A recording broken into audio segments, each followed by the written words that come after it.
성경 봉독입니다.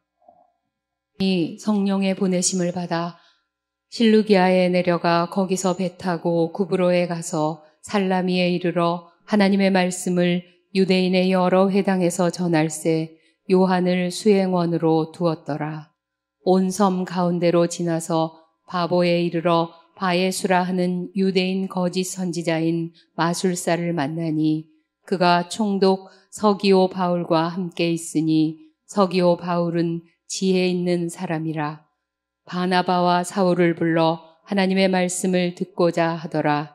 이 마술사 엘루마는 그들을 대적하여 총독으로 믿지 못하게 힘쓰니 바울이라고 하는 사울이 성령이 충만하여 그를 주목하고 이르되 모든 거짓과 악행이 가득한 자요 마귀의 자식이요 모든 의의 원수여 주의 바른 길을 굽게 하기를 그치지 아니하겠느냐.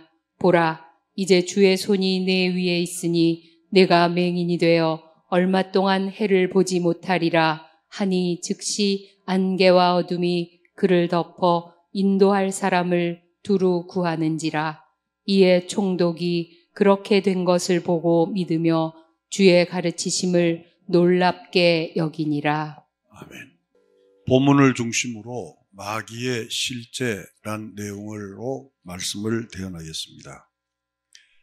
성령께서 친히 바나바와 사울을 따로 불러 세우셔서 선교사로 소아시아 지역을 선교하러 파송했습니다. 지난주 말씀을 한번 확인하면서 13장 1절부터 4절까지를 보겠습니다. 안디옥 교회에 선지자들과 교사들이 있으니 곧 바나바와 니게르라 하는 시므온과 구레네 사람 루기오와 분봉왕 헤롯의 전동생 마나엔과 미 사울이라. 주를 섬겨 금식할 때에 성령이 이르시되 내가 불러 시키는 일을 위하여 바나바와 사울을 따로 세우라 하시니 이에 금식하며 기도하고 두 사람에게 안수하여 보내니라. 두 사람이 성령의 보내심을 받아 실루기아에 내려가 거기서 배 타고 구브로에 가서 이렇게 본문이 시작이 됩니다. 금식하고 세우고 기도하며 세웠습니다. 또 성령께서 보내심을 따라 자기가 선교사로 가겠다는 것도 아니고 성령께서 그곳을 보내었습니다. 그런데 성령의 지시를 받고 출발하고 성령의 지시를 받아 기도하고 성령의 지시를 받아 금식하고 출발을 했는데 가는 곳마다 핍박이 더한 거예요. 아니, 하나님의 명을 받아 출발을 했고 성령의 지시를 따라 움직였는데 성령의 지시를 받고 이것이 또 그런가 그렇지 않은가 확인하기 위해서 기도하고 금식하고 교회에서도 가장 노른자인 바나바와 바울을 선출해서 선교사로 보내었는데 가는 곳마다 큰 핍박이 일어나는 겁니다. 도대체 그 이유가 뭔가? 우리가 신앙생활을 하면서 그런 경우를 보잖아요. 하나님 앞에 성실히 주의 일을 함에도 불구하고 또 내가 하나님 앞에 건강한 생각과 건강한 신앙생활과 또 그 신앙생활에 맞는 빛과 소금의 역할을 감당함에도 불구하고 내게 오는 시련들, 이해할 수 없는 아픔들, 분명히 하나님이 살아계시면 우리 가정과 기업을 지켜줘야 함에도 불구하고 우리를 흔들고 이 땅에서 믿음으로 살려고 하는 우리에게 큰 풍랑과 풍파가 오는 그 이유가 뭐냐는 거예요. 성경은 이것을 뭐라고 말씀하냐면 이 세상의 모든 일들은 백지 상태에서 출발하는 게 아니라는 거죠. 이미 백지 상태가 아닌 이미 대적의 세력 안에 있는 것이 이 세상이라는 거예요. 믿음의 길을 가면서 우리가 이 부분을 놓치게 되면 많은 혼란이 와요. 신학생들이 이제 목회를 하러 나오잖아요. 부름받아 나서니 몸 어디든지 가오리라 하고 목숨을 걸고 정말 주의 일을 하기 위해서 생명 생명을 바칠 각오로 출발합니다. 근데 막상 나오는데 만만치 않은 거예요. 그게. 쉽지 않은 거예요. 분명히 선한 의도와 선한 생각과 믿음의 길과 믿음의 방법을 통해서 이 일을 택했음에도 불구하고 혼란스러운 거예요. 안 되는 거예요. 백지가 되는 거예요. 어쩌면 바보가 되는 거예요. 저희 친구 한 명 중에 우리 교회가 선교하는 모 교회가 있습니다.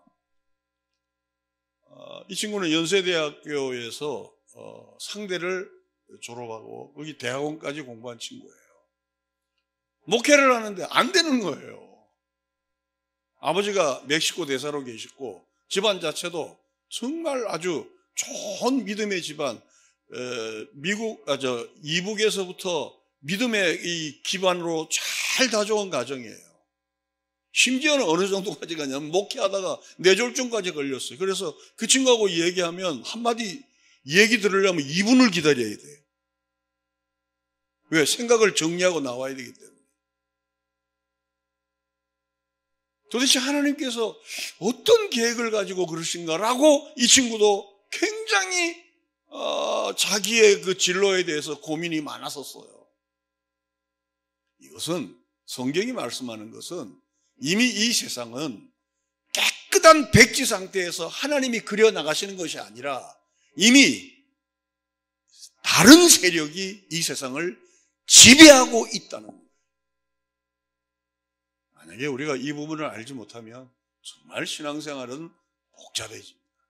백지 상태에서 주님께서 이렇게 그리고 저렇게 그리면 일은 쉬워요. 그러나 이미 다른 세력이 붙잡고 있기 때문에 이것을 건져내어서 다시 어떤 일을 시작해야 되는 거죠.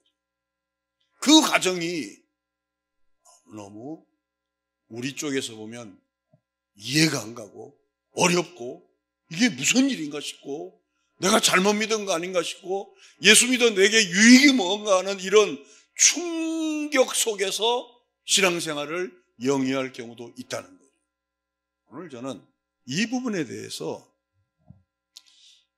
오늘 본문을 중심으로 해서 한번 다시 점검하면서 마귀의 실체라고 하는 것은 우리가 어떤 사람을 전도를 할 때 전도하는 사람의 능력이 있어서 전도하는 사람이 말재주가 좋아서 전도하는 사람이 신학적으로 잘 정리가 되어서 이 사람이 전도가 되는 것이 아니라 어떤 세력이 어떤 지금 이 사람을 붙잡고 있는 이 세력보다 더 큰 능력이 와서 이 사람을 끄집어내었다는 거예요. 성경은 그것을 말씀하고 있습니다. 오늘 본문에 보면 바울이 바보란 지역에서 바보란 지역은 터키 지역입니다. 거기서 바예수라 하는 박수 무당을 만난 거예요. 우리나라로 말하면 그 신접한 이런 사람을 만나는 거예요. 유대인이면서도 거짓 선지자요 박수로 이야기합니다. 그가 로마의 총독 바교와 함께 있는 거예요. 로마의 총독 바교는 누구냐면 로마에서 터키 지역을 네가 통치해라 하고 파송된 그 터키 지역의 지금으로 말하면 대통령이에요. 그 로마에서 파송되었기 때문에. 근데 그 옆에 있는 사람이 누구냐면 박수무당인 귀신에게 붙들려 있는 바예수라는 사람이 그 옆에 딱 있으면서 그 사람을 꼼짝을 못하게 하는 거죠. 근데 성경은 뭐라고 얘기하냐면 서기오라는 사람은 우리가 조금 전에 읽었지만 아주 지혜로운 사람이라는 거예요. 그리고 그는 말씀에 대한 궁금한 것도 있었어요. 즉 바나바와 바울을 초청해서 그가 하나님의 말씀을 듣고자 하는 그런 지혜가 있고 어느 정도의 신앙심이 있는 사람이에요. 근데 바예수라는 이 사람이 박수무당이 바예수라는 이 신접한 사람이 바나바와 바울을 대적하여 총독으로 예수를 믿지 못하게 하는 사건이에요. 다시 정리할게요. 바나바와 바울을 통해서 서기오 총독은 하나님의 말씀을 궁금해하고 듣고자 했어요. 그는 지혜로운 사람이고 로마에서 총독으로 보낼 정도로 아주 지식이 있고 그리고 아주 지명이 있고 식견이 있는 사람이에요.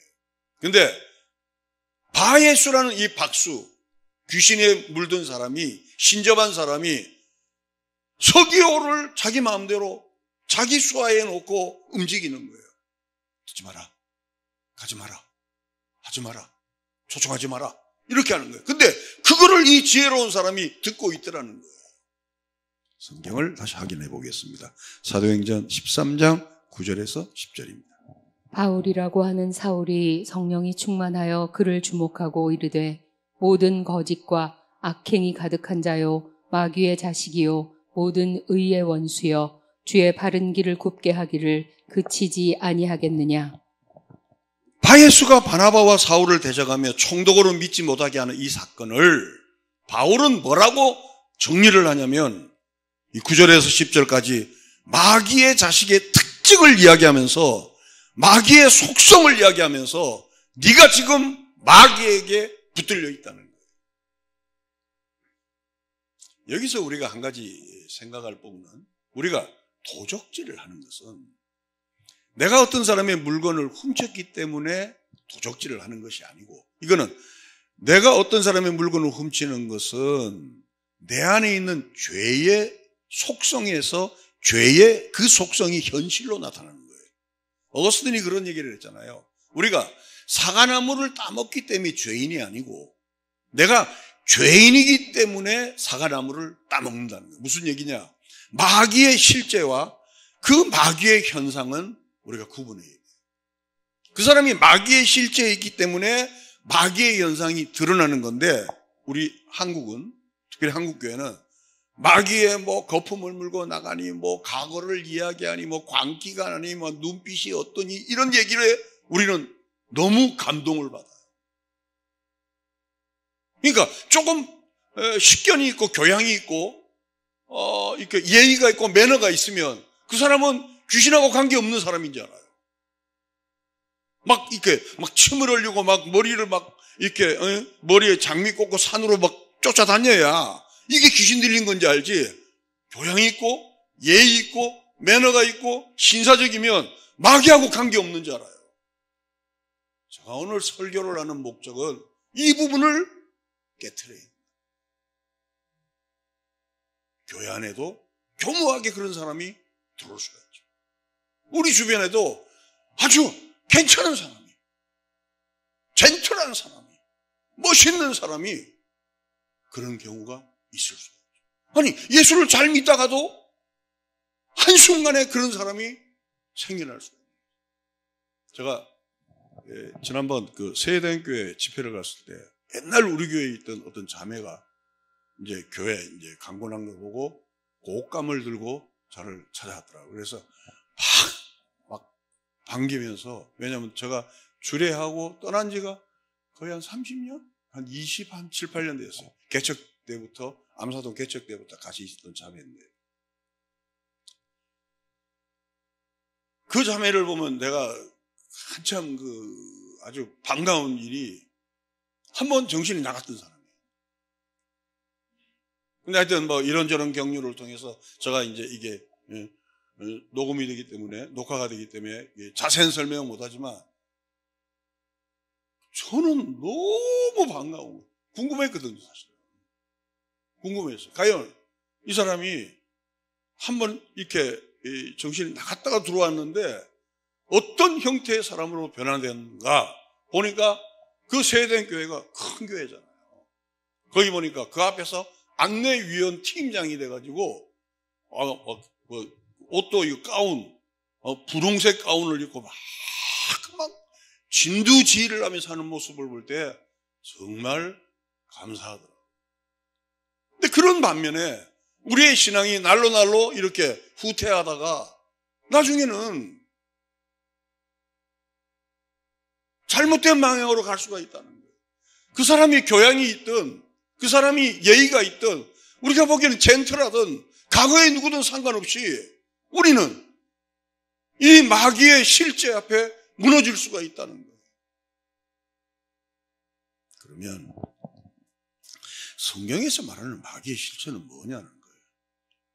창세기 3장에 보면 아담과 하와에게 금하신 선과 악을 아는 나무를 먹지 말라 그러죠. 근데 만약에 먹으면, 잘 들어보세요. 우리는 지금 마귀의 현상이 쫓아가니까 이 실제에 대해서 자꾸 잊어먹으니까 이걸 먹으면 누구처럼 된다고? 하나님처럼.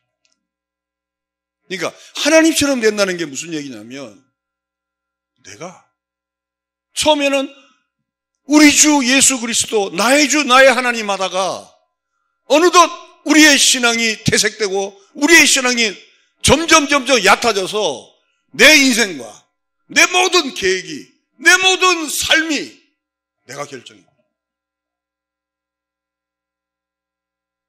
그러니까 내가 결정하는 그 순간이 바로 선악과를 따먹는 그 순간이에요. 우리는 선악과 하면 복숭아일까? 전도할까? 아니면 복숭아하고 전도하고 사과가 섞은 걸까? 이거에 신경 쓰는 거예요. 선악과는 그걸 먹게 되면 내가 하나님이 되어서 내가 선과 내가 악을 내가 판단하는 거예요.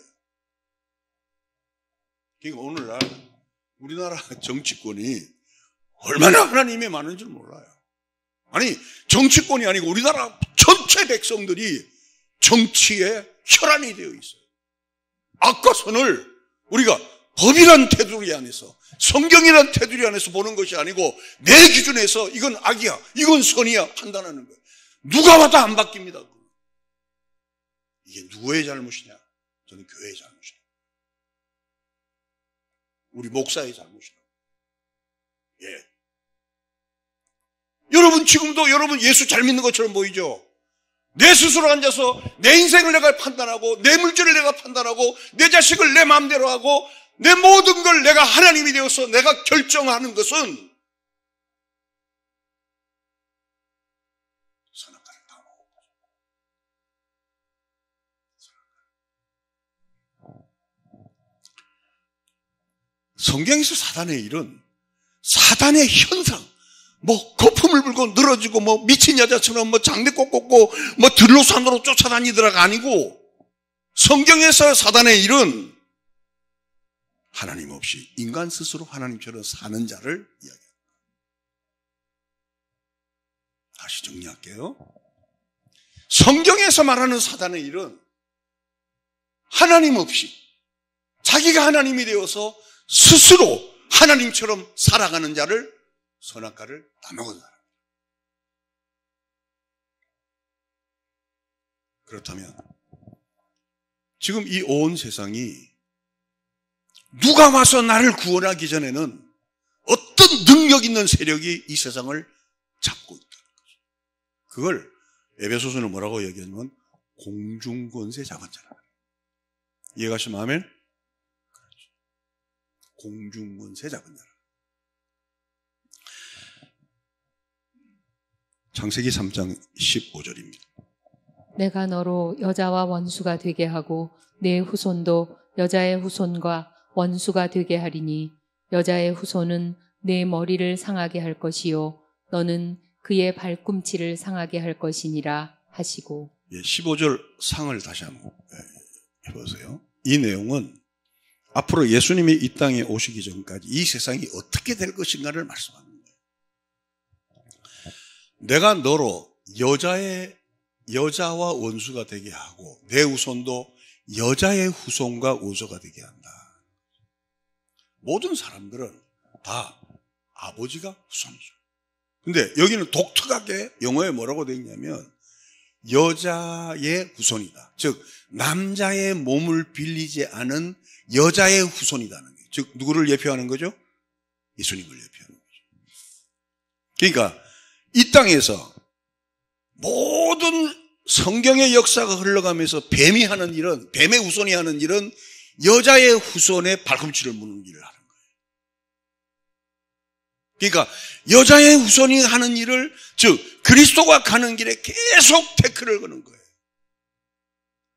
믿지 못하게 하든지 따르지 못하게 하든지 복종하지 못하게 하든지 그걸 순종하지 못하게 하든지 계속 그 일을 하는 거예요. 그러면 과연 성경이 그러한가? 이 창세기부터의 역사를 이렇게 보면 뱀의 후손이 여자의 후손을 상하게 하는 거예요. 이게 창세기부터 계속 역사가 나옵니다. 몇 가지만 추론하면 여러분이 금방 이해하실 거예요. 첫째, 가인과 아벨입니다. 하나님께서 아벨을 선택하시고 제사를 받아주지 않으니 가인이 아벨을 죽인 거죠. 그러니까 여기서 말하면 가인은 뱀의 후손이에요? 여자의 후손이에요? 네? 뱀의 후손이죠. 아벨은? 그렇죠. 그러니까 이거를 윤리와 도덕적으로 보면 여러분 아벨처럼 우리는 착하게 살아야 됩니다. 아벨은 이렇게 해서 아벨은 저렇게 해서 하나님 앞에서 그게 아니고 뱀의 후손과 여자의 후손은 창세기 시작부터 만세전부터 이게 시작이 되는 거예요. 그러니까 아벨은 그가 행실이 좋고 나빠서 핍박을 받은 것이 아니고 뱀의 후손한테 아벨의 후손은 상처를 받게 되었어요. 이거를 바라보는 눈이 우리가 윤리와 도덕으로 보면 여러분 우리는 곡식을 우리는 바치면 안 됩니다. 짐승을 잡아야 됩니다.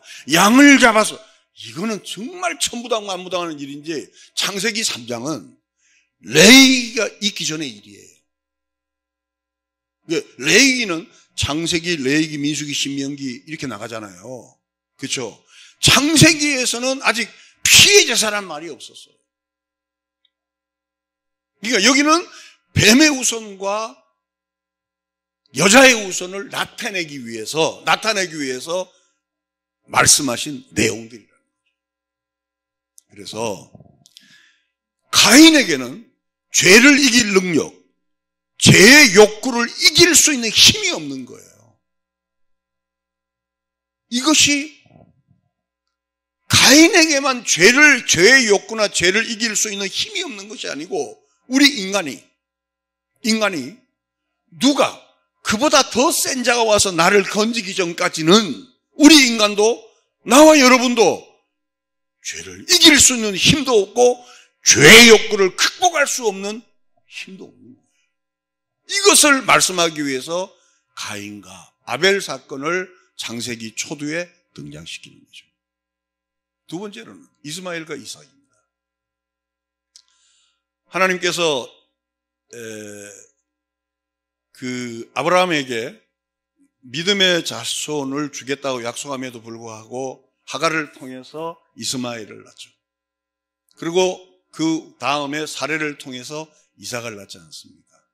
약 13년간의 갭이 있는데 이 13년간이면 이스마엘은 아주 큰 청년이고 이삭은 조그맣잖아요.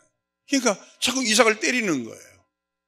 그러니까 때리니까 그 하갈하고 그 이스마엘을 쫓아내는 거죠. 설교가 이런 식으로 되면 여러분 우리가 형제 간의 우애가 좋아야 됩니다. 우리는 서로 형제를 사랑해야 됩니다. 우리 동서울교회는 서로 사랑해서 이스마엘 같은 일이 없기를 축원합니다. 여러분 은혜 받고 아멘하고 가는 거예요. 근데 성경이 말하고자 하는 건 그건 아닌 거예요. 이스마엘은 뱀의 후손이에요? 여인의 후손이에요? 여인의 후손.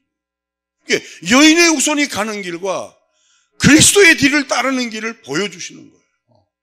그러니까 그리스도의 뒤를 따르는 길은 늘 그 뱀의 후손이 발꿈치를 머리를 상하게 하면 결정타를 입으니까 우리의 가는 길에 계속 기스를 내고 흠집을 내고 아픔을 주면서 우리의 가는 길에 자꾸 쓰러지게 만드는 것이 뱀의 후손의 역할이라는 거예요. 이해가시면 아멘? 근데 이걸 가지고 형제 우애가 좋아야 됩니다 하면 상강어른이 되는 거예요. 불경이 되는 거예요. 또 여러분 잘 아는 대로 에서와 야곱입니다. 로마서에서는 이 에서와 야곱을 어떻게 평을 하냐면 하나님의 선택으로 에서와 야곱은 나와서 에서가 무슨 팥죽을 어떻게 쪄두고 이 문제가 아니고 어디서부터 작정되었다? 복중에서부터. 그러니까 에서가 나와서 아버지에게 팥죽을 잘 끓여드리고 팥죽에 그 안에 하얀 거 들어가는 거 뭐라 그러나? 옹심? 새알이라 그럽시다. 난 잘 모르니까. 그걸 자기는 하나 먹고 아버지에게 5개 줬다. 우리도 부모에게 효도해야 된다. 이건 아니에요.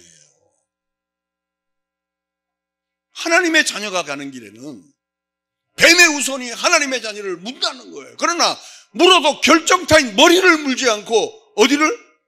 발뒤꿈치를 상하게 함으로 우리에게 힘들게 하지만 기어코 주님이 오시는 그날에는 우리에게 승리의 날이 예정되어 있다. 믿음을 가져라. 이거 이야기하는 거죠. 그러니까 자 보세요.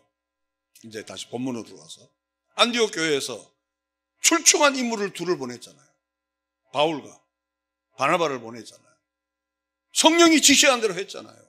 기도했잖아요. 금식했잖아요. 근데 왜 가는 데마다 핍박이 있고 그런 어려움이 있냐고. 특별히 총독 한 명을 회개시키면, 로마 총독 서기어를 해고시면, 터키를 다스리는 총독이면 지금 터키의 대통령이에요. 이 사람을 믿게 하면 어마어마한데 이 서기어한테는 믿음의 어떤 왔다 갔다 하는 말씀을 듣고자 하는 그 감동이 있어서, 그러니까 그 유대인인 바울과 그리고 바나바를 초청해서 듣고자 했지만 바예수가 옆에서 안 돼 그러는 거예요. 그러니까 총독이 유대인 이 박수무당 말을 듣는 거예요. 무슨 얘기냐? 그 사람의 정신과 그 사람의 육체와 그 사람의 가는 길을 이 사람이 영혼 육을 완전히 사로잡는 흑암의 그 연세에 사로잡혀 있다는 거예요. 여기까지 이해가시면 아멘? 지금 우리도 이 시대를 보라. 한국교회 위기는 뭐가 위기냐면 교인들 나가는 게 위기가 아니에요. 이 영적인 싸움을 윤리와 도덕으로 자꾸 급선회시키는 거예요. 우리 교회는 사랑이 많은 교회다. 우리 교회는 뭐를 한다. 우리 교회는 어디 구제한다. 우리 교회는 계속 그쪽 방향으로 가는 거예요. 또 그쪽 방향으로 가야 또 감동을 받는 거예요. 나중에는 어떻게 되는지 알아요? 교회가 도덕 훈계 교실이 돼요. 영적인 싸움을 모르는 거예요. 그러니까 목사가 가장 어려울 때가 언제냐면 교회에서 문제가 터졌을 때 이게 영적인 일로 분별을 안 하면 끊임없이 싸웁니다. 제가 목회 초년에 그런 실수를 한 거예요. 다른 사람 얘기가 아니고 저의 얘기예요. 누가 무슨 일을 하면 누구야? 이러고 찾아가는 거야. 이런 바보 같은 일을 내가 했다. 교회에서 어떤 문제가 터지면 영적 사령관인 목사는 무릎 꿇는 거예요. 금식하는 거예요. 말하면 안 되는 거예요. 그냥 하나님의 뜻이 어디 있는가를 알고 입 다물고 하나님의 간섭함을 기다리는 거예요. 근데 그게 목사만 그래요? 여러분도 마찬가지예요. 여러분 가정에, 여러분 개인의 어떤 문제 있을 때 말을 하면 할수록 이 공중권세 잡은 마귀의 실체는, 마귀가 잘하는 게 뭐냐면 이간질, 분탕질, 깨는 거. 그죠? 지금 우리나라도 나는 이번 대통령 선거가 누가 되든 상관없이 하나가 되는 절묘한 기회라고 생각하는데 모르겠어요. 하나님이 어떻게 하실지 모르겠습니다. 난 그걸 위해 기도해요. 좌우 문제 가리고. 여러분, 이 상태로 가면요, 우리나라가요, 큰일 납니다. 예. 국력, 힘, 에너지 다 잃어먹어요. 그러면 어떻게 되느냐? 하나님의 간섭함을 기다립시다. 할렐루야. 좌우가 문제가 아니고, 여러분, 하나님의 역사하면 자가 우 만나고 우가 자 만나는 거예요. 인간은 안 됩니다. 인간은 절대 안 됩니다. 예, 하나님의 역사를 기다려야 돼요. 교회도 마찬가지예요. 교회도 내가 뛰어들어가서 교회 문제를 해결하고, 내가 뛰어들어서 이 사람을 설득하고 이 사람을 해결하고 못합니다. 왜? 영적인 일. 여러분 가정도 마찬가지죠. 여러분 가정에서도 기이한 일이 생길 때, 이해하지 못한 일이 생길 때, 충격적인 일이 생길 때 허둥대둥지지 말고, 하나님, 주님의 뜻이 어디 있습니까? 주여 나에게 어두운 내 눈을 밝히시고 어두운 내 길을 열어주시고 어두운 내 마음을 열어주시사 이 시대를 아둔하게 살아가는 그리스도인이 아니고 밝히 드러내는 하나님의 진리 앞에 살아가게 하옵소서. 주께서 찬송으로든지 목사의 설교든지 여러분의 큐티든지 성경으로든지 음성을 주십니다. 그래서 성경을 가까이 하라는 거예요. 예배를 가까이 하라는 거예요. 자, 우리나라는 지금 이제 코로나가 2년이 지났잖아요. 이제 이 상태로 더 이상 교회가 가면 교회는 큰일 납니다. 사회도 큰일 납니다. 이제는 코로나와 같이 살아야 돼요. 여러분, 정부 욕하지 마십시오. 미국은 더 합니다. 미국은. 그러니까 지금 우리는 교회도 이제는 설령 교회 어려움이 온다 하더라도 우리가 맡은 위치는 뭐예요? 각 가정이나 교회에서 맡은 직분이나 최선을 다해서 하나님의 일을 향하여 나가는 저와 여러분이 되시길 바랍니다. 마귀는 지금 이걸 통해서 우리에게 원하는 게 뭐냐? 무력화예요. 무력화. 그래서 에서와 야곱은 이미 복중에서부터 하나님께서 에서는 뭐 하시고? 미워하시고 야곱은 사랑하기로 작정된 자다. 무슨 얘기냐? 이건 굉장히 중요한 얘기예요. 그 신약 성경에 작정이라는 게 있어요. 작정. 섭리, 작정이라는 게 뭐냐면 이미 만세전부터 하나님께서 그 계획을 이루어 놓으시고 때가 이르면 그것의 실체를 드러낸다는 거예요. 근데 자, 주목. 실체를 드러낼 때 그가 그동안 공중곳에 잡은 자에게 붙잡혀 있던 걸 드러냄으로 말미암아 이자도 구원하고 누구에게 잡혀 있는 것을 보여준다. 이해가세요? 이해가세요? 그러니까 어떤 사람이 예수 믿고 구원받읍시다 할 때 이 사람이 절레절레 하니까 구원받았어. 이게 아니고 어떤 세력에게 붙잡혀 있던 자가 더 큰 능력이 이를 붙들고 끌고 왔다. 근데 우리는 그걸 우리 목사님이 설교 한 편만 들어. 누구 전도, 누구 성경 공부를 잘해. 이렇게 되니까, 더 큰 능력인 하나님의 능력이 없어지는 거예요. 그것은 이 에서와 야곱에서 에서는 미워하기로 작정되었고, 야곱은 사랑하기로 작정되었다. 즉, 뱀의 우선은 영원히 주님 오셔서 그 마귀를 무저갱에 넣을 때까지는 우리의 어디를 상하게 한다? 발꿈치를 상하게 한다. 그러면 혼자 열을 내다 보니까 시간이 다 돼갑니다. 그럼 왜 이렇게 해야 하나? 이제 결론 부분입니다. 왜 이렇게 해야 하나? 이미 이 세상은 마귀의 지배하에 있기 때문에 스스로 탈출할 수가 없다는 거예요.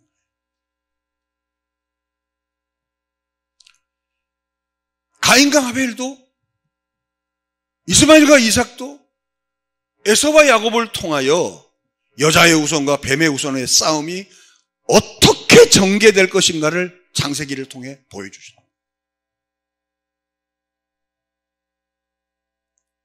능력이 있어 보이고 힘이 있어 보이는 세력은 가인과 이스마엘. 그들은 약속을 받은 자를 괴롭히지만 결국은 약속받은 자들은 승리한다. 아멘. 신앙생활을 하면서 이 부분이 나의 골수에 믿음에 확정이 되지 않으면 환경에 따라 우리 신앙은 좌우로 막 흔들리게 됩니다. 제가 지난주에 여러분 교회 오빠란 유튜브 보라가 있는데 보신 분 계세요? 자, 보신 분들 손 들어보세요. 교회 오빠. 네, 하나, 둘, 셋. 아주 이렇게 순종을 잘해. 이게 설교와 연결되니까 하는 거예요. 안양 제일교회? 안양 제일교회인가? 안양 모 교회에서 교회 오빠와 교회 여동생이 결혼을 했어요. 그 교회 오빠는 연구원이고 아주 앞길이 창창한 친구예요. 자칭 똑똑하고 믿음도 있고 그리고 성경 훈련도 많이 받은 친구고 그 아내도 아주 괜찮은 엘리트였어요. 근데 결혼하고 애를 낳기 직전에 암에 걸렸는데 말기암이 온 거예요. 말기. 그러니까 날벼락이 떨어진 거죠. 그래서 그 암을 치료하는 중에 그 아내에게도 당신도 한번 검사 한번 받아봐라 그랬는데 받아보니까 여자도 말기암이. 해가 나는데 얼마나 기가 막혀요. 그 기가 막힌 과정에서 하나님과의 관계를 촬영을 했어요. 그게 어떻게 KBS에서 그런 걸 하는지 모르겠어. 촬영을 해. 그걸 영화화된 걸 알고 있어요. 시중에서 상영인지 모르겠지만, 그래서 저는 그걸 몇 번 봤어요. 이 설교 때문에 이번 주에 또 봤어요. 결국 그 교회 오빠가 숨을 거두면서 하는 얘기가 하나님의 그 작정 속에, 간섭 속에 자기의 눈을 감음을 고백하는 거예요. 그리고 그 아내가 하는 얘기가 하나님의 시간, 즉 우리의 인간의 시간은 타임이잖아요. 근데 하나님의 시간은 카이로스잖아요. 그죠? 하나님의 시간은 단절이 있어요, 없어요? 없죠. 영원하잖아요. 그걸 고백하면서 서로 이별하는데, 그래도 우리 인간은 아프잖아요. 그러니까 그 아픔이 바로 뭐냐면, 뱀이 약속의 자녀에 뭐를 무는 거예요? 발꿈치를. 우리는 아픈 건 아픈 거예요. 고통스러운 건 고통스러운 거고, 힘든 건 힘든 거예요. 그러나 거기서 맞추면 안 된다. 우리는 승리한다. 아멘? 우리는 승리한다. 대한민국이 지금 이게 정상적인 이 정치판이 아니잖아요. 이 정치판 때문에 우리 대한민국 국민들이 완전히 갈라졌어요. 여러분 잘 알잖아요. 나오면 알잖아요, 그걸. 근데 이걸 해결할 것도, 여러분, 마귀의 가장 큰 특징이 뭔지 알아요? 교회를 갈라놓는 거예요. 백성 갈라놓고, 남편과 아내를 갈라놓고, 갈라치게 하는 거예요. 이거를 믿음의 사람들이, 우리가, 이 민족이, 하나님을 사랑하는 이 민족이 많잖아요. 우리가 기도하여서 이 민족이 하나 되는 역사가 일어날 때, 그때는 올까 말까가 아니고 결국 약속의 자녀들을 통하여 이 역사를 이루어갈 줄 믿고 기도하는 우리 모두가 되시길 바랍니다. 말씀을 정리하겠습니다. 예수님을 향한 대적들은, 오늘날 마귀는 이런 짓을 합니다. 주님의 재림식까지 복음이 증거되는 곳에 복음이 증거되지 않도록, 하나님의 자녀가 가는 곳에 그 자녀가 모멸을 당하도록, 믿음의 자녀가 가는 곳에 믿음의 자녀의 하는 사역을 거부할 수 있도록 사탄은 끊임없이 우리에게 발꿈치를 물고 상처를 주게 될 겁니다. 지금 오늘 본문의 이 서기오 총독을 보십시오. 엘리트고 현명한 자고 국가에서 터키란 한 나라를 파송할 정도의 리더십이 있는 자인데 마귀에게 묶여있는 걸 보십시오. 성경은 오늘 뭐라고 말하냐면, 아무리 교양 있고 좋은 직장에 다녀 있는 사람도, 그 사람도 마귀의 권세 아래 있을 수가 있다. 우리가 예수 믿는 사람이 당신 그곳에 나와야 삽니다라고 이야기하면 우리 뭐 미친 사람이라고, 정상인으로 안 봅니다. 여러분, 전도하는 사람을 정상인으로 봐요? 안 봅니다. 저것들 무슨 짓거리 하냐 그럽니다. 그러나 우리는 그 나라가 오기까지는, 주님 다시 오시는 그날까지는 이 일을 계속해야 할 겁니다.